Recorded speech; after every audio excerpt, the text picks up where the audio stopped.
If your license is revoked and you are unable to get it restored at a hearing, you essentially have no options.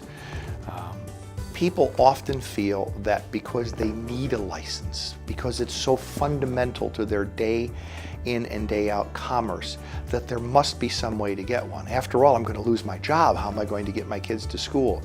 There is no mechanism for that. Once your license is revoked, it is revoked completely and without limitation and without any ability to do anything about that until you become eligible to file a license appeal and until you win it. There is no hardship appeal by law in Michigan. And to be clear, it's not that there is no hardship appeal protocol. It is specifically written out and specifically forbidden by law. So people often say, well, Texas has occupational licenses. That's great, we don't. We have no mechanism. If your license has been revoked, you simply cannot drive legally, period.